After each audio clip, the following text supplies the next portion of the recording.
monitora Érica falando e hoje nós vamos estudar sobre os mamíferos. Então, finalmente nós vamos estudar sobre os mamíferos, os peludinhos, né? Pois é, mamíferos é um assunto bem legal de estudar, de compreender melhor, porque como nós somos mamíferos, então se torna mais legal, mais, digamos, mais compreensível o assunto. Então, os mamíferos, eles surgiram lá pelo Mesozoico, né, há cerca de uns 200 milhões de anos, mais ou menos, na época em que apareceram os grandes répteis, que são os dinossauros, né? Então, provavelmente, os primeiros mamíferos que surgiram eram roedores e eles se alimentavam de ovos dos répteis e também dos filhotes dos répteis, no caso dos dinossauros. E a partir daí, com o passar do tempo, né, milhões de anos, foram surgindo outros grupos, né, como os monotremados e os marsupiais e eutérios. E aqui nós temos um cladograma, porque os professores adoram um cladograma. Começando aqui dos vertebrata, o início aqui que a gente estudou todo o assunto, passamos pelos peixes, pelos anfíbios, aí veio a divisão, né, dos amniotas, e a gente estudou aqui o grupo dos répteis, o grupo das aves, e depois veio os sinápsida, que somos nós, os mamíferos, o grupo dos mamíferos, que é dividido em monotremata, marsupiais e eutéria. E como reconhecer um mamífero, né? Então, em geral, os mamíferos têm como característica ter pelos e glândulas mamárias, sendo que nós vamos ver mais adiante alguns grupos que não possuem pelos e não possuem mamilo também, que no caso dos pelos, por exemplo, o grupo do cetácea, que são os golfinhos, as baleias, os botos, né? E os grupos dos monotrematas, eles não têm também mamilos, né? É um exemplo que a gente vai ver mais adiante. Eles têm uma grande diversidade de forma, né? Nós podemos encontrar mamíferos que voam, mamíferos que vivem no ambiente aquático, no ambiente terrestre, mamíferos arborícolas, mamíferos fossoriais.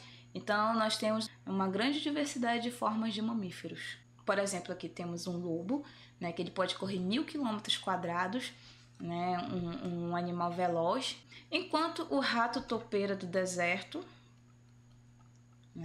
bem estranho ele, né, ele nunca deixa os túneis que ele vive e tocas, né? Ele nunca sai lá da toca, ele fica tocado o tempo todo. Outro exemplo, aqui ná temos o preá, que tem aquela história, né, que o pessoal fala, fulano, ele tem filho que nem preá. O bichinho tem filho, tem bastante filho, mas nem é tanto assim, né? Acho que tem gente que tem mais filho que o preá, né? Então ele pode ter até 5 filhotes por ninhada. E o urugutango, por exemplo, ele só tem um. Outro exemplo, elefantes, que podem viver até 70 anos, enquanto que alguns machos de marsupiais nunca vivem mais de 1 ano. Então, são várias características que vão variando de acordo com os grupos, com as espécies que a gente vai encontrar dentro dos mamíferos. E por quê, né? Por que os mamíferos são tão diversificados assim? Então, como a gente viu, atualmente existem mais de 5.000 espécies de mamíferos, né? Mais de mil gêneros, mais de 150 famílias, isso tudo aproximadamente. Então, nós temos roedores, nós temos carnívoros, temos marsupiais, nós temos primatas, insetívoros, temos os mamíferos que voam, temos aqueles que planam, temos os cetáceos, os coelhos, as focas, tamanduás. Então, a gente tem uma diversidade de grupos de mamíferos que vivem em diferentes hábitats, ocupam diferentes lugares do planeta. E isso faz com que a gente possa concluir que os mamíferos eles têm uma alta capacidade de adaptação. E cada grupo se desenvolveu de forma a se adaptar àquele determinado ambiente.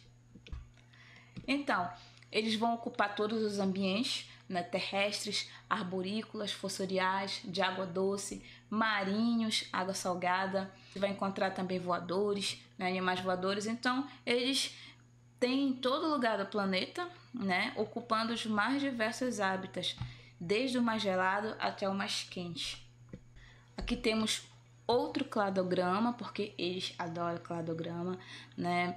Aqui do início da divisão dos amniotas para frente, né? Há 315 milhões de anos atrás, a gente vai se dividir aqui a árvore, né? Aí vamos ter os diápsidas, aqui os arcossauros e os lepidossauros, e aqui nós vamos ter os mamíferos primitivos, que vai dar origem aos mamíferos atuais, que são os mamíferos prototérios, os monotremados, que tem como representante o ornitorrinco, né? Por exemplo, né? Ele tem uma clivagem meroblástica.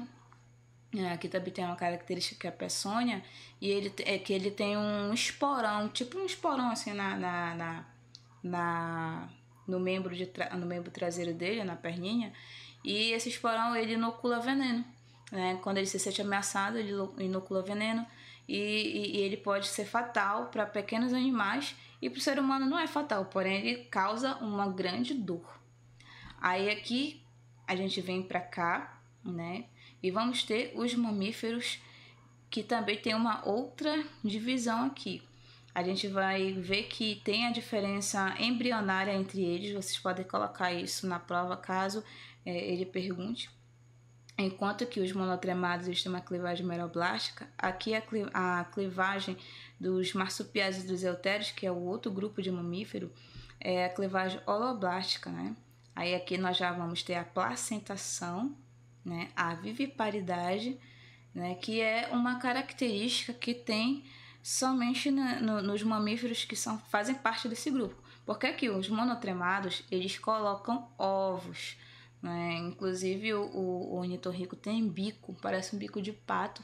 Ele tem um rabo de castorha todo diferente, né? Mas ele é um mamífero. Ele não é um pato, ele é um mamífero, porque ele faz a lactação, ele produz leite para o filhote, o filhote se alimentar. Só que como ele não tem mamilo, esse grupo é um grupo que não possui mamilos, então o leite ele é altamente nutritivo e secretado pelas glândulas mamárias, né, das fêmeas, e ele escorre pela barriga, onde o filhote ele meio que suga esse leite. Então, como não tem mamilo, ele escorre e aí o filhote vem e suga esse leite.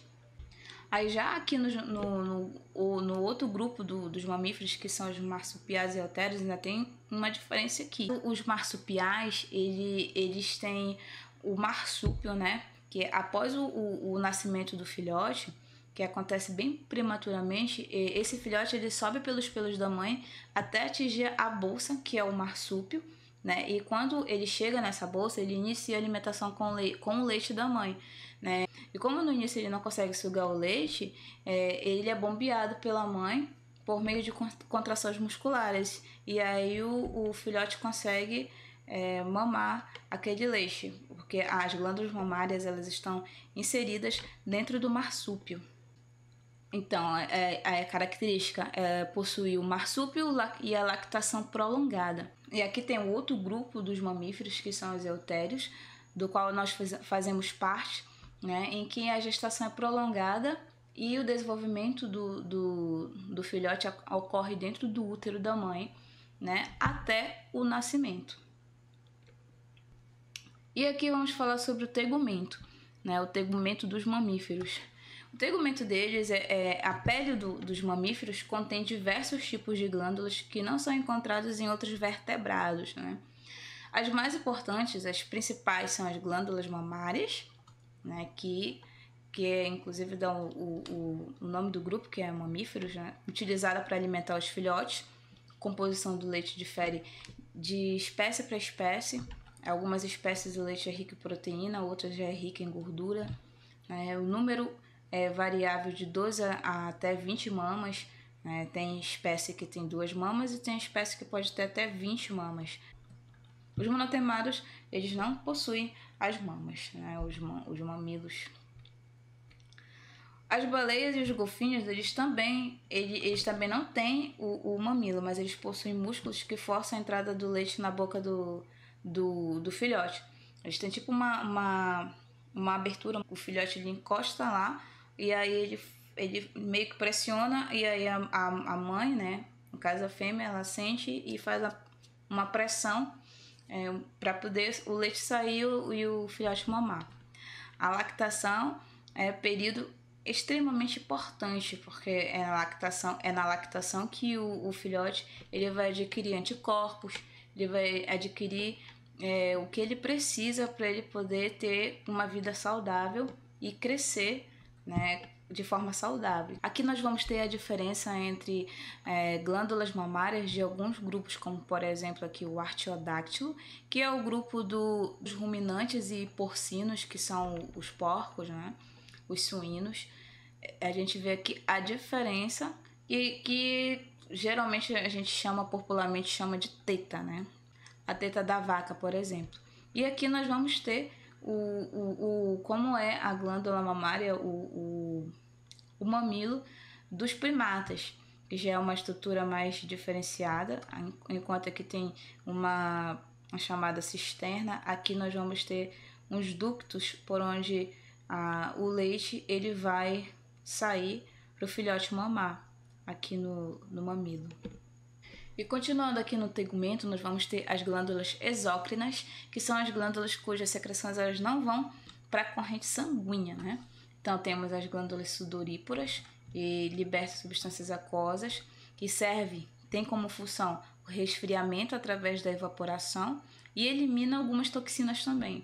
E dependendo do grupo, essas glândulas podem estar espalhadas pelo corpo ou em regiões determinadas, como por exemplo do cachorro. O cachorro ele vai suar, como a gente fala, né? Essas glândulas sudoríparas pelo coxim deles, pela patinha embaixo.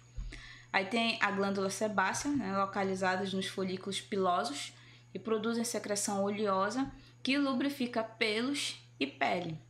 São as glândulas sebáceas. Aí aqui um esquema do tegumento do mamífero, onde nós vamos ver aqui a primeira parte, a primeira camada, que é a epiderme. E abaixo da epiderme nós vamos ver aqui todas as estruturas de glândulas que nós mamíferos temos na nossa pele. Aqui nós temos a raiz do pelo, né? Toda a irrigação. Temos a glândula sebácea que fica ao lado do pelo. Temos a glândula sudorípara, fica aqui, os vasos sanguíneos irrigando essa pele. Temos aqui uma curiosidade, você já ouviu falar em pelo arruinado? É o pelo encravado. Então, o que acontece? O pelo aqui, ele nasce normalmente assim, né, pelo poro, só que por algum motivo pode acontecer dele ficar preso na pele, né, ele não conseguir sair por onde ele deveria sair, e aí acontece o quê? Ele encrava, então acontece o pelo arruinado, que por sinal dói bastante. Geralmente isso acontece nas regiões que onde ficam as dobras, assim, debaixo das axilas ou nas regiões pubianas, né? E também acontece muito no rosto, né, dos meninos que tem pelo no rosto. Agora, e por que esses pelos eles costumam encravar nessas regiões, em regiões mais escondidas ou sensíveis? No caso, a resposta para isso é que regiões como dobras, no caso axilas, nas regiões pubianas, né, que passam por constante depilação, raspagem, né, por lâminas, elas estão mais sujeitas a lesões nas saídas do pelo. Então, elas estão mais sujeitas a fazer com que esse pelo ele não consiga encontrar o caminho e aí ele não consiga ultrapassar a saída dele, a pele, e ele acaba ficando preso. E ele continua crescendo. Então ele vai continuar crescendo aqui dentro e por isso vai gerando uma dor, né? Acaba inflamando, dando pus, né? Então, caso você esteja com pelo encravado ou um pelo arruinado, né? A primeira coisa a se fazer é evitar apertar ou remover a força, porque vai ser pior, pode inflamar mais do que já está no caso. E para evitar ficar assim, se for fazer uma depilação, sempre fazer a favor de onde nasce o pelo, né? A favor de onde nasce o pelo. E também preparar a pele antes e também depois, né? Para poder não acontecer esse incômodo que é o pelo arruinado, como diz a mamãe. No tegumento também nós vamos ter as glândulas de odor, né, que são encontradas em muitos mamíferos para atrair parceiros, marcar território, comunicação, interação social, proteção. Aqui a gente tem um exemplo do cangambá, em que as pessoas confundem muito com gambá, porque no desenho animado geralmente ele aparece como gambá, mas na verdade ele nem faz parte da família do gambá, que é aqui conhecido aqui na nossa região como mucura. É a nossa mucurinha. A mucurinha daqui, ela é o gambá, é o gambá verdadeiro. Esse aqui é o cangambá. Tanto o cangambá quanto o gambá, que é a mucura, eles têm essa glândula de odor e eles utilizam para defesa, né? Eles utilizam para defesa. Quando eles se sentem ameaçados, eles soltam um odor característico para poder espantar, que é bem fedido, como diz o povo, né? Fétido. E aqui eu coloquei aqui uma figura que eu tirei do site da UFRA, né? Uma curiosidade sobre o gambá. Coincidentemente estava lá. Aí você sabia que a mucura não é um rato? Tem gente que pensa que é rato, né? E sim, é um tipo de gambá, né? Os gambás, eles têm uma importante função na natureza, que é espalhando sementes e agindo como controladores de populações de insetos, escorpiões e serpentes.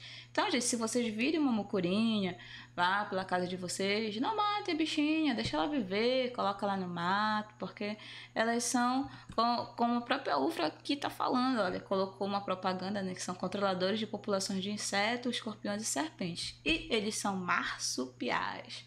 Isso aí, eles têm a bolsa, colocam os filhotinhos lá dentro, então não matem os bichinhos. Outra característica marcante do tegumento dos mamíferos é que o corpo dos mamíferos é coberto de pelos, que é um caráter diagnóstico do grupo. Sendo que existem as exceções, né? Nem todo mamífero tem pelo no corpo, como por exemplo o grupo dos cetáceos, que são as baleias, os golfinhos, os botos. Eles não possuem esse pelo no corpo como os demais mamíferos. E por que eles não possuem pelos, né? Eles não apresentam pelos porque a presença deles iria interferir na velocidade da natação. Então, esses animais eles possuem uma camada de gordura espessa debaixo da pele que impede que eles percam o calor do corpo para o ambiente. Nos mamíferos atuais que possuem escamas ou placas ósseas, como por exemplo aqui o tatu, né? Os pelos eles vão se projetar, eles se projetam sobre as escamas em um padrão regular. Tudo na mesma direção, né?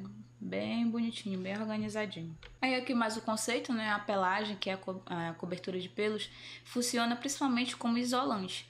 Se tiver na prova lá perguntando qual a função dos pelos nos mamíferos, você pode colocar que funciona principalmente como isolante, né? Retenção e absorção. E mamíferos de águas extremamente geladas, eles possuem também uma espessa camada de gordura. Isso também pode cair e você pode acrescentar essa camada de gordura para mamíferos que habitam em regiões bem geladas. Elas servem como isolante térmico. Animais grandes que vivem em ambientes quentes, por exemplo, eles têm uma pele espessa e a pelagem ela é esparsa. Espalhada, né? Ela é espalhada pelo corpo, maquiotacular. A questão da coloração, do padrão de coloração dos mamíferos, ele pode servir a diversos propósitos. A camuflagem, ela parece ser o fator mais importante para a diversidade de coloração que os mamíferos possuem. A gente pode ver aqui. E aí nós vamos continuando vendo sobre o tegumento, você vê como é diferenciado, né? Alguns anexos da pele estão relacionados à locomoção, à defesa e ao comportamento sexual, né, dos mamíferos. As garras, unhas e cascos são acúmulos de queratina que protege a falange terminal dos dígitos. Aí aqui, dependendo do hábitat e do modo de vida, do hábitat de cada mamífero, de cada grupo de mamíferos, eles vão ter ou vão ter unhas, ou vão ter cascos, ou vão ter garras, né? Isso vai depender de como é o modo de vida deles. A garra permanentemente estendida é a condição primitiva, né? E nos carnívoros as garras retráteis são derivadas.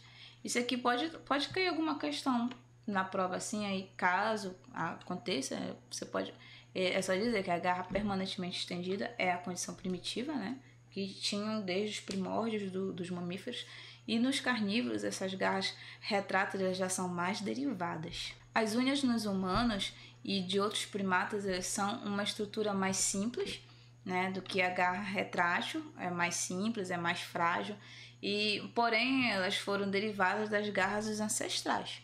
Então nossos ancestrais eles tinham garras, né, e o nosso caráter derivado, com o tempo passando, a evolução, a gente adquiriu unhas, né, que são mais simples e mais frágeis. Os cascos dos ungulados são garras modificadas que cobrem inteiramente a terceira falange e são utilizados para se manter em pé.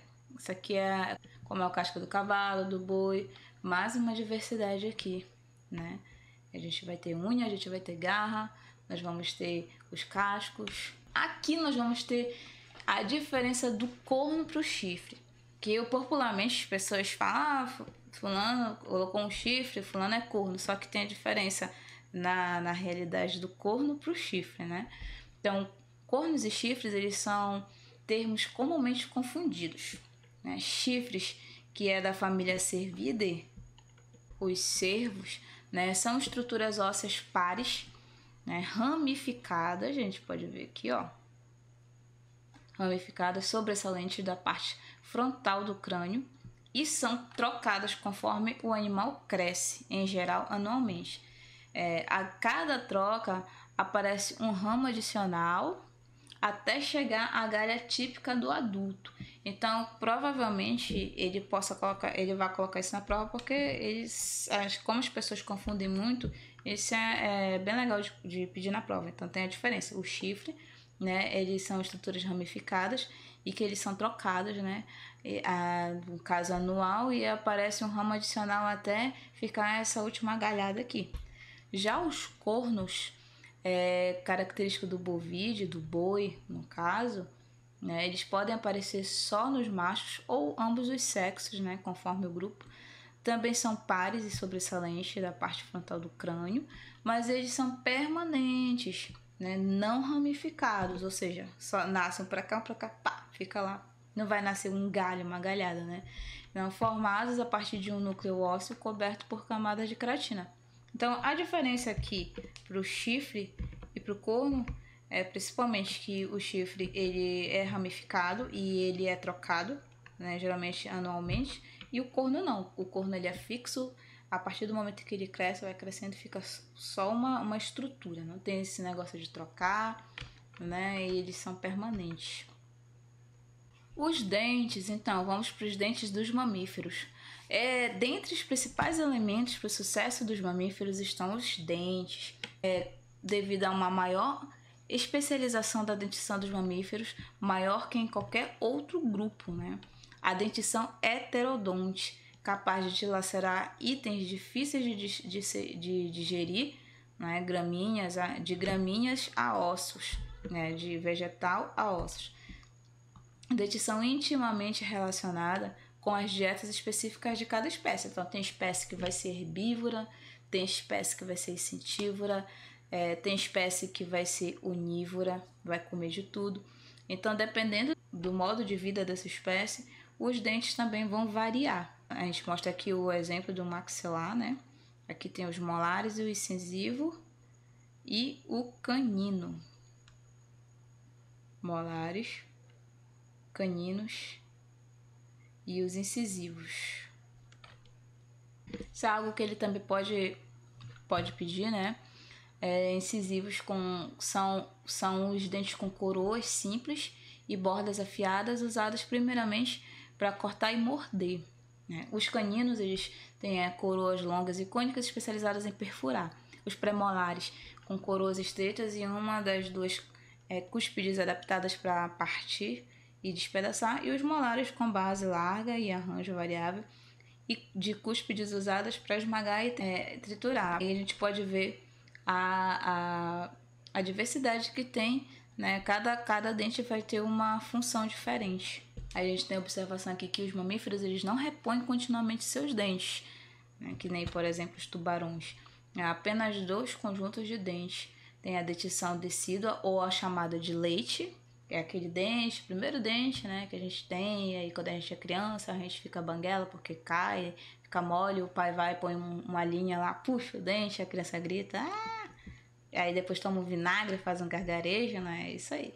E é substituído pela dentição permanente, né, que são os dentes que vão ficar depois na gente, que se a gente perder, a gente não vai ter mais, a gente vai ficar banguela, ou vai ter que usar dentadura, ou comprar um implante e colocar para não ficar com buraco na boca. Ou se quebrar, né, fazer um bloco, que por sinal é bem caro. Eu vou mostrar agora um vídeo para ilustrar como foi essa transição dos dentes dos répteis até chegar nos mamíferos. Mastigar. Você já viu, por exemplo, um jacaré se alimentando? Ele não é bem exatamente o tipo de cara que perde muito tempo na hora de comer. Ele só pega um pedação do tamanho de um Chester da propaganda de ceia de Natal e bota pra dentro. E eu tinha problema em engolir comprimidos, né? Porém, apesar de ser rápida, essa forma de alimentação não é boa para conseguir o melhor da sua comida. Quando um pedaço é grande demais e vai para o estômago, a digestão é menos eficiente. O corpo não consegue absorver direito os nutrientes e assim a energia. Isso acontece porque os dentes de répteis não são bons para mastigar, para quebrar o alimento em pedaços menores. Eles, na verdade, são bons em perfurar e rasgar. E isso acontece porque esses dentes geralmente são do formato de cones. Porém, a evolução foi moldando esse padrão e deixou mais parecido com um tridente, em que 3 pontas estão alinhadas. O que por si só não era uma grande revolução na alimentação. Mas eles pelo menos agora tinham mais pontas para fazer o mesmo de sempre. Aí então uma mudança sutil fez toda a diferença. Agora as pontas não estavam mais alinhadas entre si, mas um padrão de zigue-zague apareceu. O que mais uma vez não necessariamente deu uma vantagem na alimentação. Porém, há não muito tempo, um time de cientistas, através de técnicas de impressão 3D, descobriu que esse formato causa muito mais dano em uma mordida. O que foi uma vantagem não do ponto de vista de alimentação, mas do de combate. Depois disso, uma grande mudança ocorreu e uma plataforma se formou ao lado desse tridente, o que o tornou muito versátil, um generalista, porque além de rasgar, ele agora podia triturar. E esse, meus amigos, é o dente base que deu origem aos nossos dentes, e aos de vacas e basicamente todos os outros mamíferos.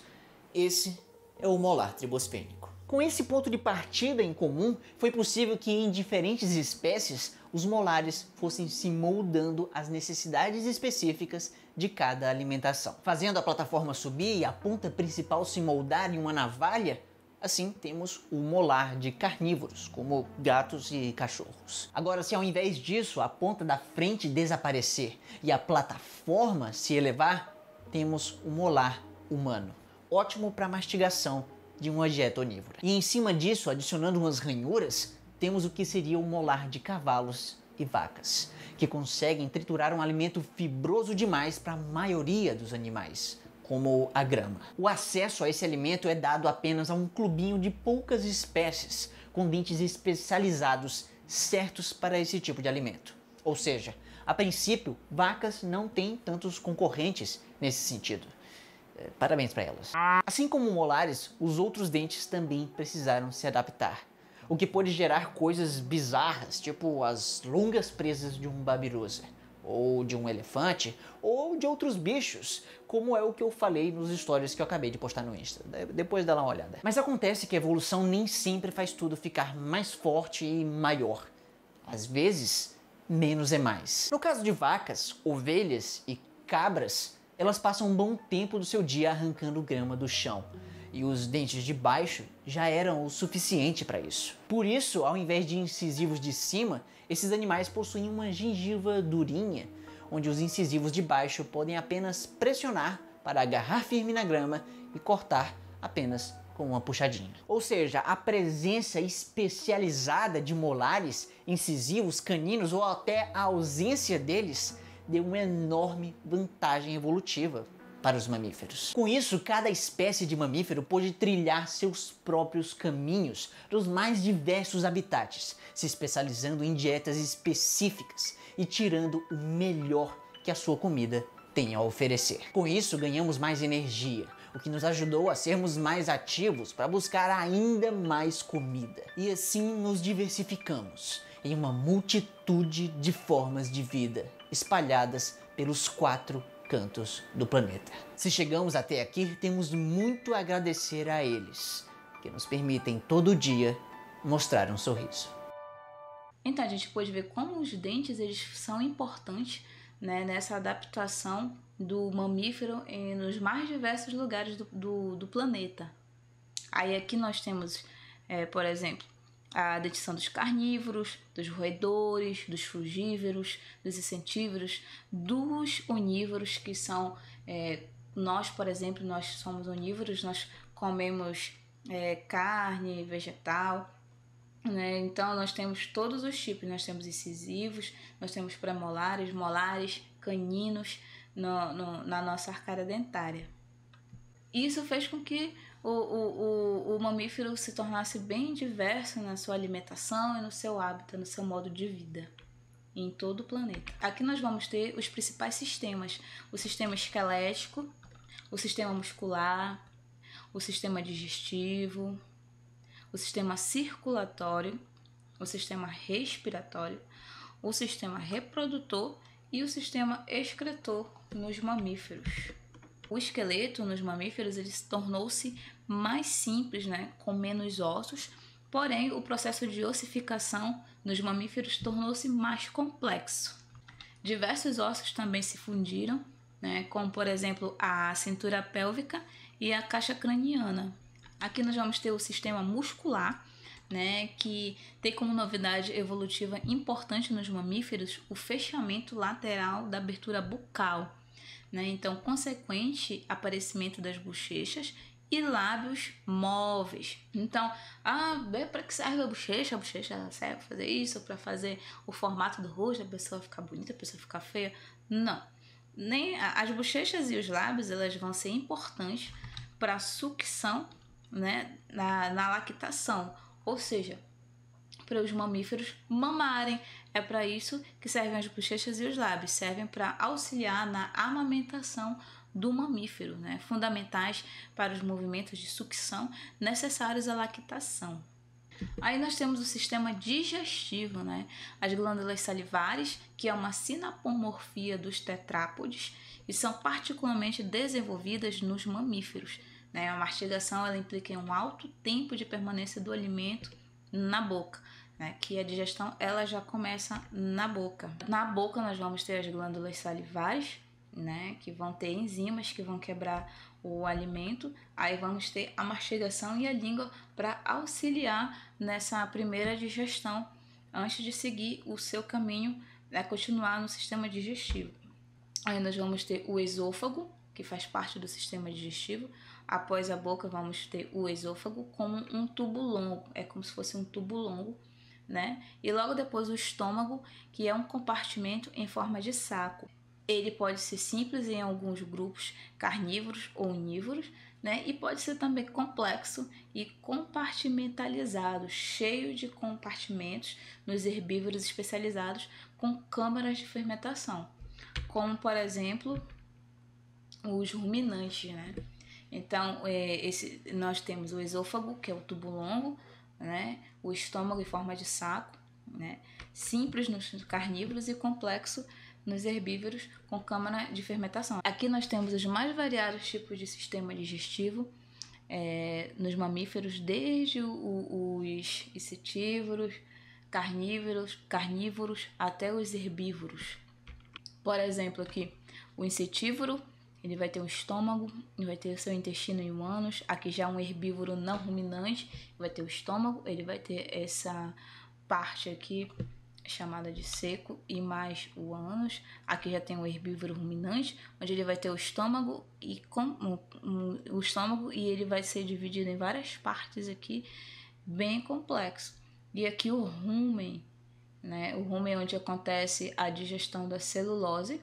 E aí esse pasto, essa grama que ele come vem, aí aqui é digerida a celulose, aí volta para ele mastigar outra vez e depois retorna para ser digerido, continuar a questão da digestão dele. Por isso que eles vivem o tempo todo mastigando. Aqui do carnívoro, né, tem o estômago, o esôfago, o estômago, aí vem o intestino.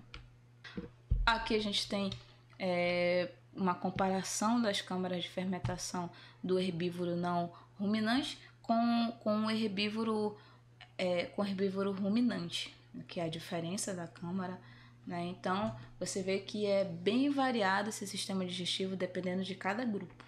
E aí você já ouviu falar, sabe o que é a buchada, o bucho, dobradinha, né? Tem gente que gosta de comer, tem a panelada que as pessoas chamam. Pois é, mas você sabe de que é feito essa buchada? Nada mais é do que o rumen do boi, ou no caso do bode, né? É uma parte do estômago do boi que as pessoas comem e fazem receitas, pratos. E eu tenho até um vídeo aqui curioso mostrando como é feita essa limpeza do rumen do boi, né? Que depois vai para a panela da pessoa, a pessoa come, se alimenta, e é bem curioso mesmo, de uma forma feita de uma forma bem artesanal. Gente, eu vou mostrar aqui como tirar fezes do bucho do boi, que uma colega minha do YouTube pediu para mim a mostrar, que ela nunca viu. Então a gente abre o bucho assim, não tem segredo, gente, ó.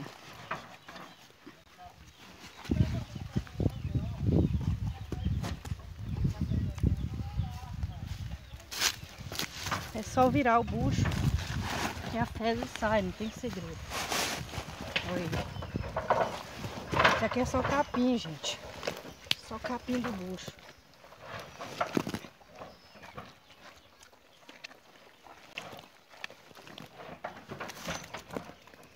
Pronto, já saiu.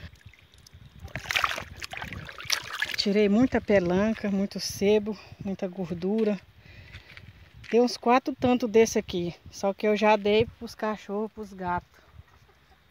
Em alguns lugares eles fervem o bucho, né, o rumen, 2 a 3 vezes para poder tirar essa pele, a sujeira que fica, né? No caso dela, a técnica que ela usa, ela lava várias vezes. Também nas outras técnicas eles lavam várias vezes. E ela coloca no sol e o calor do sol vai amolecer o que ela tem que tirar de sujeira desse rumen aí para poder depois preparar para alimentação. Depois que eu lavei ele em 5 águas, tirei toda a pelanca, todo o sebo, toda a gordura, eu coloquei dentro desse saco e ele já tá aqui 3 horas abafado, chega a estar suado, ó, como vocês podem ver. O saco tá todo suado aí. Já tá mole, agora eu vou rapar ele que vai sair toda a pele. Aí, gente, eu não coloquei cal e nem na água fervendo, olha como larga que é uma beleza.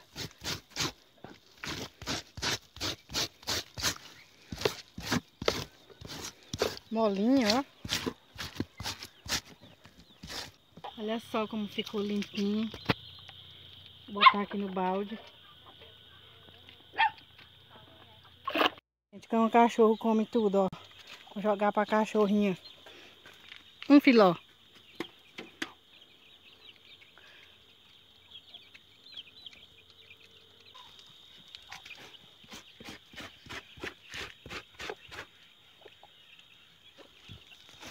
Aí, gente, como é molinho, ó. Chega a dar gosto de limpar, ó. Bem molinho. Então, nós vamos ter aqui o sistema circulatório, que é um sistema altamente eficiente, o sistema circulatório dos mamíferos, de forma a poder manter a endotermia e altos níveis de atividade. Então, vamos ter aqui um metabolismo maior nos mamíferos, né? A separação completa entre a circulação sistêmica e a pulmonar, ela vai promover esse maior metabolismo dos mamíferos. O coração com 4 câmeras, né? Dividido em 4 cavidades. Aí, assim como na circulação das aves, é uma circulação completa, uma circulação fechada e uma circulação dupla. O sangue aqui vem pela veia cava, que é o sangue venoso, ele entra pelo átrio direito, né, cai aqui no ventrículo direito, aí ele sai aqui pela artéria pulmonar, rico em gás carbônico, que é o sangue venoso.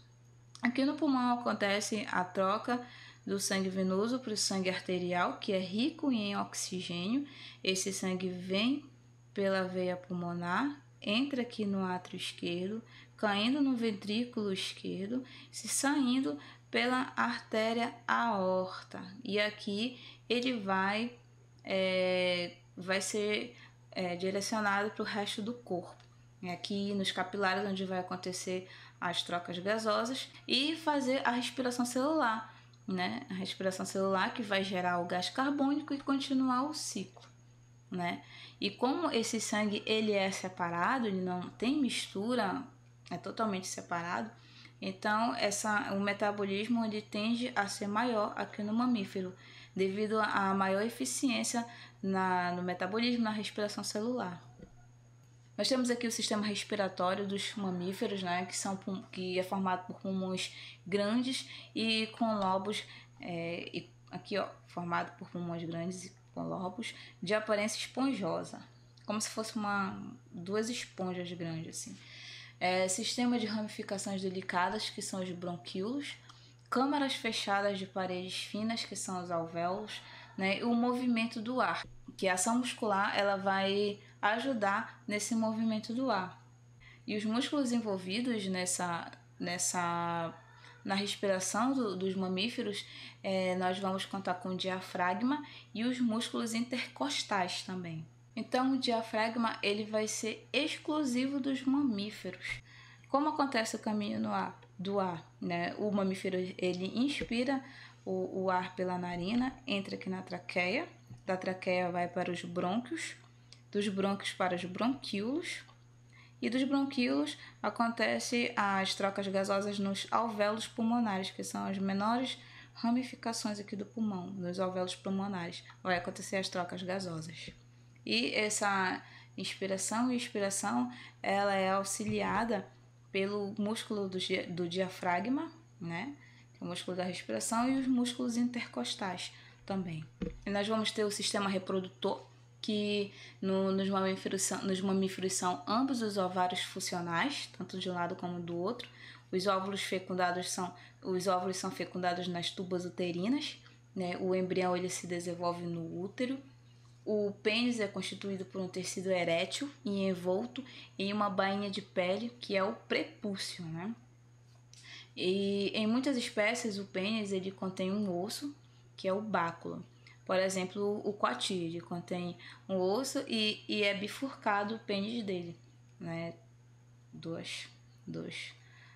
É tipo um Y, né? E os testículos mantidos em uma estrutura em forma de saco, que é como o saco, ele é uma bolsa térmica que faz com que a temperatura dos testículos fiquem uns 2 graus, dependendo da espécie, né, 2 graus mais baixa que a temperatura corporal do animal, que embora seja uma extensão do celoma, situa-se fora da cavidade abdominal, né, devido a essa questão de diferença de temperatura. Por isso que os testículos ficam fora do corpo do macho, no caso.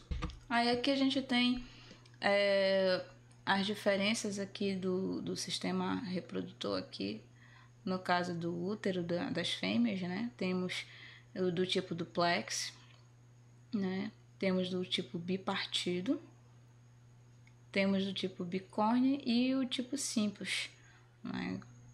São vários tipos de útero que, dependendo do grupo, né, que a fêmea vai possuir. Aqui são os exemplos de tipos de báculos que alguns grupos vão ter, né, uma espécie de osso no pênis, né, são vários tipos, de acordo com o grupo, né. Nós vamos ter aqui o sistema excretor, que são com rins metanéfricos e ureteres, que usualmente se abrem em uma bexiga.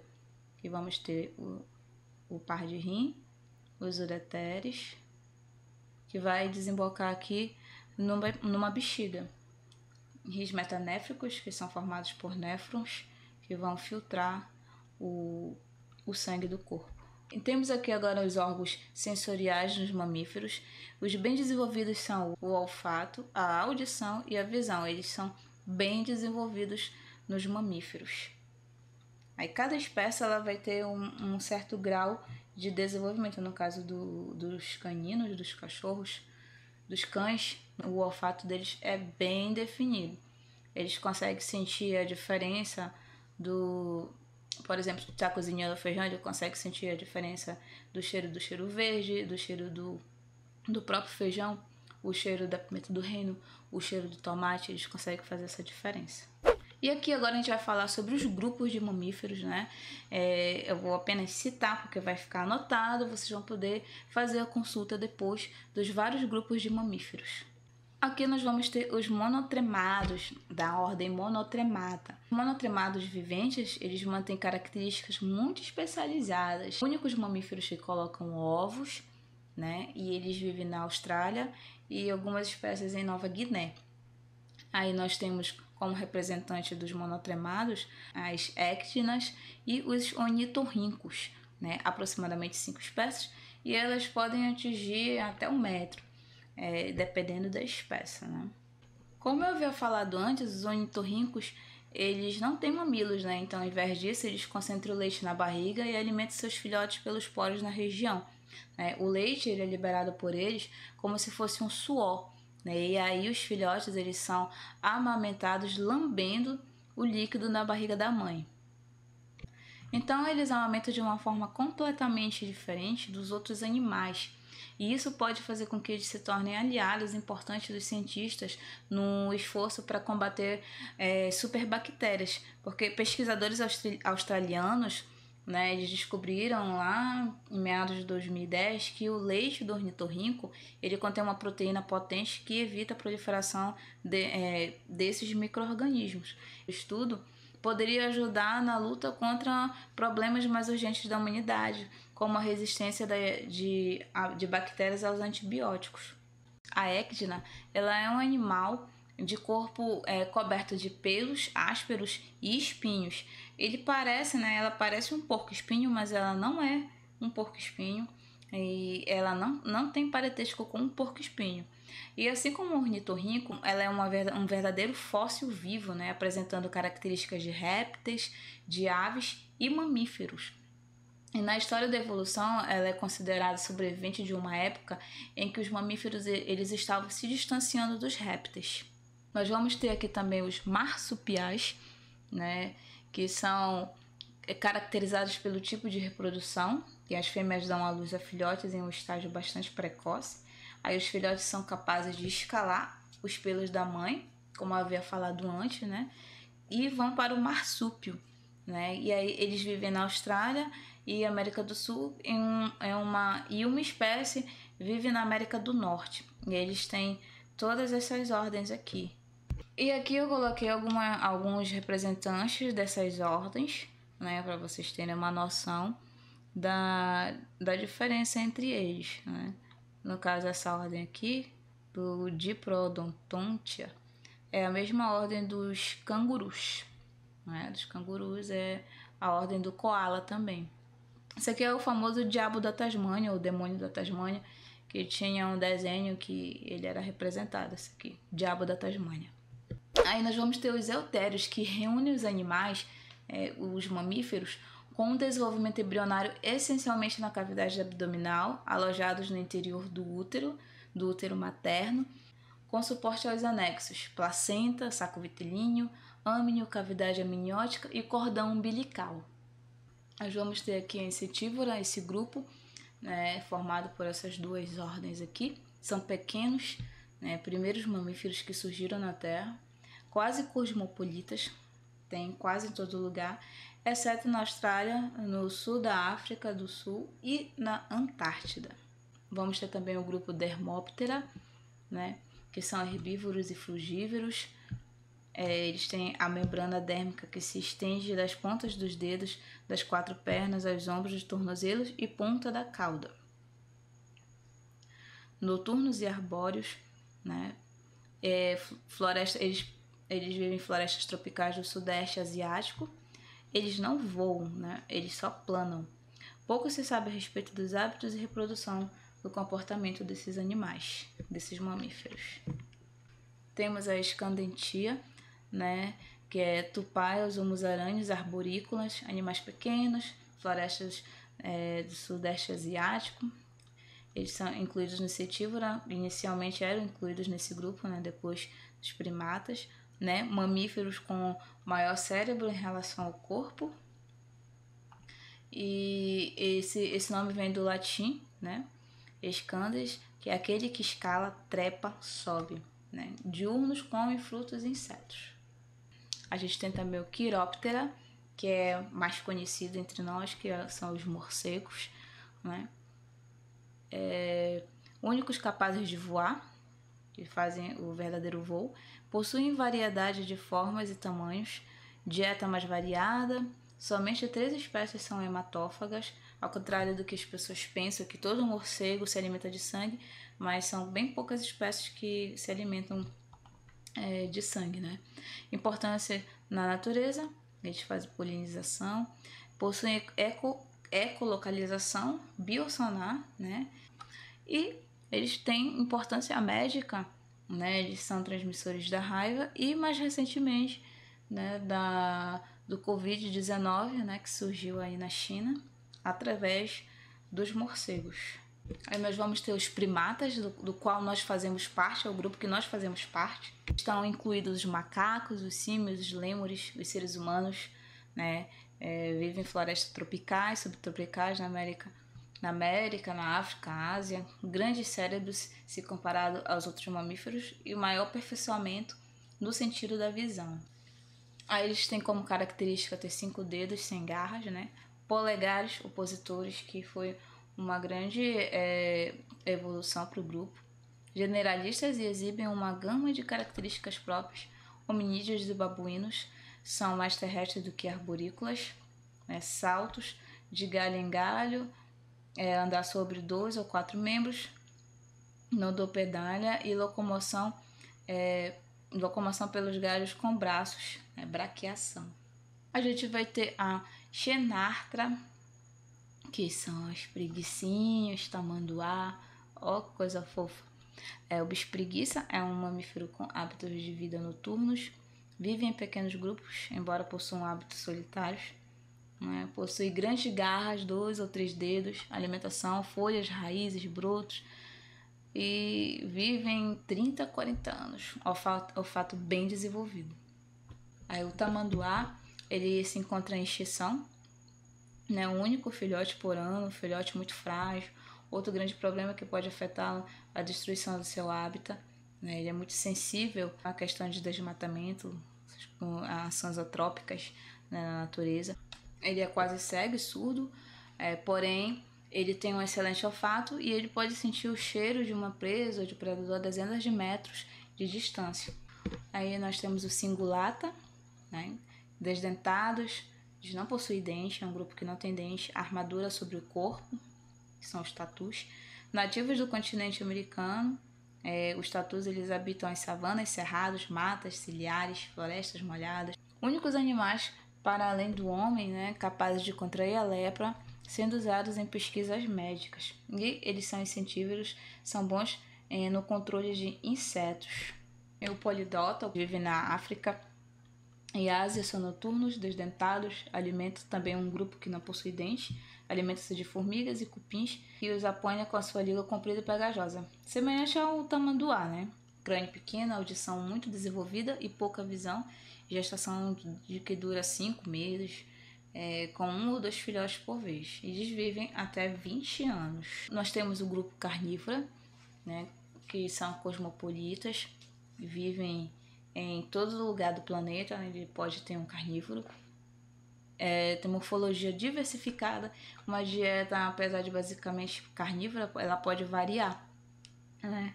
As sinapomorfias são presença de pés com 4 a 5 dedos com garras, dentes adaptados para cortar caninos, né, cônicos e pontiagudos, e considerado um dos maiores predadores.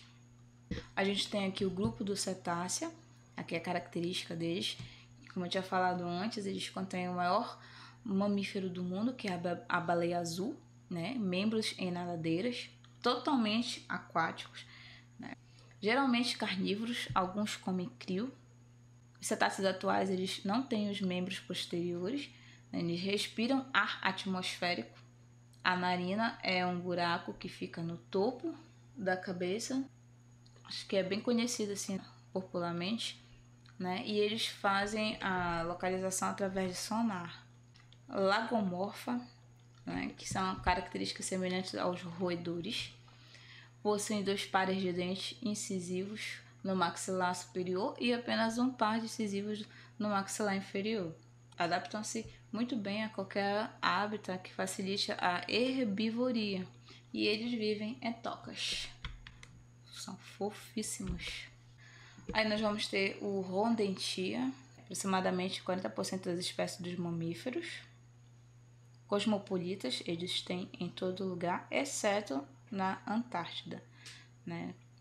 Hábitos aquáticos, outros no ambiente desértico, né? 2 pares de dentes incisivos, dentes da frente, bem desenvolvidos.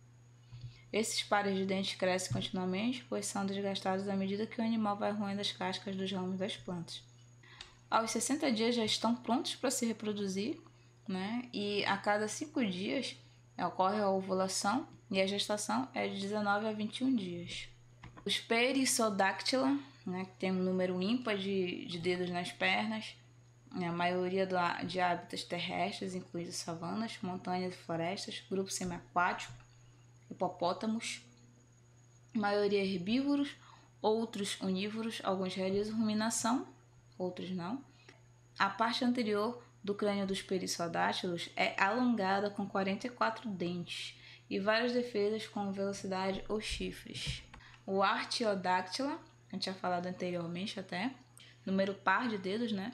Herbívoros ou onívoros, cosmopolitas, exceto na Oceania e na Antártida. Eles têm em todo lugar, menos nesses 2 lugares aqui que são... eles não são presentes. Inclui animais com grande importância econômica para o homem, boi, cabra, camelo, porco, né? Muitos têm chifres e galhadas para se defender de predadores. A girafa, né? A girafa é o animal mais alto do mundo.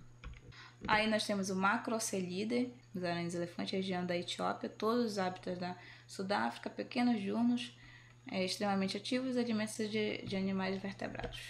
E eles são bem rápidos, eles correm 25 km por hora, cara. Temos a Tubulidentata, né? Que são da região etiópica, focinho alongado, as orelhas como parece de um coelho, né? E poucas informações sobre o hábito de vida deles. Aí temos o Iracoidea, região etiópica, patas e caudas curtas, não consegue termorregular eficientemente, né? E passa bastante tempo no sol para aquecer, parecido com os répteis, sem dentes incisivos e são herbívoros. Nós temos a Sirenia, que é o peixe-boi, né, conhecido aqui, cosmopolita, né, aquáticos e herbívoros, membros anteriores em nadadeiras e membros posteriores reduzidos a uma pelvis vestigial, cauda alargada e achatada horizontalmente e crânio com várias características únicas. Temos o conhecido Prosbócide, né, que são os elefantes e parentes fósseis, né, região da Etiópia, nariz desenvolvido, tromba. As orelhas elas são importantes para a termorregulação desse grupo. Finalmente chegamos na importância econômica, né, dos mamíferos. Eles vão ter diversas utilidades na indústria, na alimentação, né? Eles são importantes também para produzir roupa, produzir calçado, bolsas, etc. Temos a importância médica, né? Tem os malefícios e benefícios. Os malefícios é que eles podem ser transmissores de doença, né? Como a raiva nos morcegos, nos cães, gatos, né? Leptopirose nos ratos. Tem os benefícios também. No caso da saliva do Chiroptera, do morcego, é um anticoagulante, pode ser usado na indústria farmacêutica. Temos a importância ecológica, né? Os morcegos, eles fazem 60% da recuperação das florestas, fazem o controle de insetos, reprodução de plantas, que eles são dispersores, né? Ajudam na agricultura, são importantes na cadeia alimentar. Ver os tamanduás também, que fazem controle de insetos. Então, galera, chegamos ao final da nossa aula de mamíferos. Espero que vocês tenham compreendido o assunto. E se ficou alguma dúvida, é só vocês entrarem em contato com a Karine ou comigo, que a gente vai tirar as dúvidas de vocês. É isso aí, boa prova e até a próxima!